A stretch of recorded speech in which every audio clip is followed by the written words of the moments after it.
Hello and welcome to Squib TV. I'm Samuel Layton, joined by James Cartwright, and today we're talking about the Cincinatti Bengals.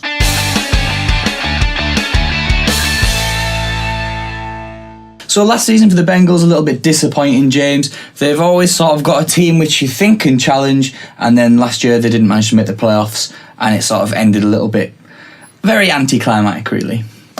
Yeah, well, for me, the success train, as I would like to put it, has moved on from Cincinnati. I think the Steelers are able to get away from them. Just that 2015 season, I thought they had everything in place to sort of do something, and then Andy Dalton gets injured late on, so you've got AJ McCarron coming in. Defensively, one of the better sides, a dominating side from defence, like Savonte is perfect, Adam Patman-Jones. But the problem with these players is they can't seem to keep their heads, and they couldn't do it in that particular game, and it cost them badly. And I'm not going back 2 seasons now, but I thought that weighed on their mind throughout last season. And I think these are things that we see sort of recurring issues for the Bengals. Players like Vontaze Burfict getting himself suspensions. Essentially, that game was won. The Bengals had won that game. Vontaze Burfict comes and picks up a penalty with 0-0-0-0 on the clock, and the Steelers kick the field goal and go through. Like James said a couple of years ago now, but these are things that the Bengals defence keep making these mistakes. Obviously, Ray Maluaga's gone this year as well. Yeah. Obviously, a veteran player, he wasn't having the same impact that he used to. But overall, for me, the Bengals are defensively, I wouldn't say there's much to worry about. Do you think there is for them? Any massive holes that you can pick up? Obviously, you play them twice a year as a Steelers fan. Not particularly, but obviously up against that Steelers offense, you've really got to be stellar, because that is one of the best offences in the league. Bengals have lost it slightly, but are not completely decimated yet. Yeah, I mean, they picked up Jordan Willis in the draft, defensive end, could come in, do a shift if he's got someone like Le'Veon Bell coming at him. I mean, who can stop Le'Veon? That's the big question. But certainly, they've obviously been building on that defense a little bit, but mainly they've been building on the offense. Now I'm going to start straight off at running back. Actually, we'll talk about Andy Dalton in a bit, but I want to go straight in at running back. Joe Mixon comes in the draft, looks a very solid rookie. They lose Rex Burkhead, which I don't think's the worst thing that could have happened to them. They've still got Jeremy Hill. They've still got Giovanni Bernard. I think if in a division which is pretty stacked with good running backs, the Bengals probably, as an actual core of running backs, have the best. And the Steelers have the best individual running back, but I think the Bengals as a whole have probably the best trio there. I think that sounds like 3 solid running backs. What do you make of them, James? Yeah, they're going to get yards to the man. Bernard and Hill are always solid, and we'll see how Mixon does. Just as another option in there, because they don't know who they're going to send into that backfield. Wide receiver wise, they've got a very strong wide receiver in AJ Green, but they've brought in John Ross to take the weight off him, and they've also got Tyler Boyd coming into his 2nd year. We'll see how they get on, but the one I want to talk about is Andy Dalton. Is he the kind of guy who's going to bring you Super Bowls? Is he going to bring you playoff victories even? Well, one thing that we've checking out a little bit about what the Bengals fans have been thinking, and the loss of Andrew Whitworth on the left tackle means that it's going to be Cedric Ogbuehi who comes in on that left tackle position potentially as a starter.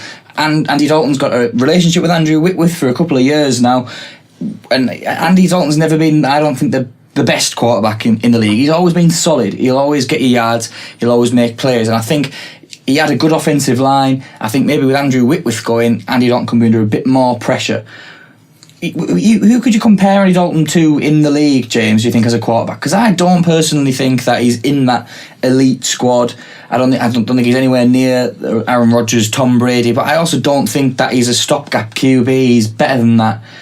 Do you think his ship sailed? And you talk about that success train rolling out of Cincinnati in 2015. Do you think that was Andy Dalton's only chance?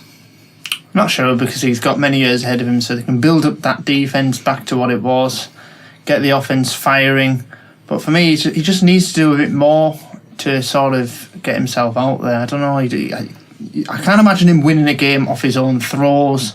Certainly a playoff game. He just needs to get that playoff victory. And I've likened him to the Lions, and I said in previous videos, the Lions just need to win a playoff game. Yeah. Get over that hoodoo, because it is a massive hoodoo. It weighs over that side massively, season upon season. And if they get over that hump of winning a playoff game, they may be able to get to a Super Bowl. As for Andy Dalton, yeah, I agree. He's not a elite QB by any stretch. Does he have the potential to be?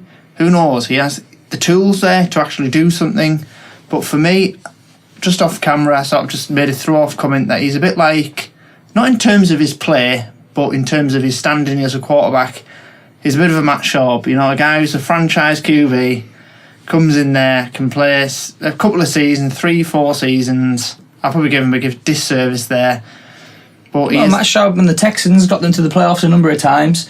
I just think they just couldn't get over that hump, and I think Dalton needs to just get over that hump. He's got those weapons there. Hill, Bernard, Green, just ones to mention off the top of my head, and one that we forgot to mention for the whole video, Tyler Eifert, probably one of the best tight ends in the league. If you can get the ball in his hands when he's fully fit, obviously he wasn't fully fit last season, missed a lot of the season. Coming off into this season, he's going to be a massive threat. I think the Bengals, actually, when I'm talking about them, sound a lot more dangerous than I perhaps think. But I think, like you say, just those silly mistakes, those penalties, not doing what they're supposed to be doing, essentially.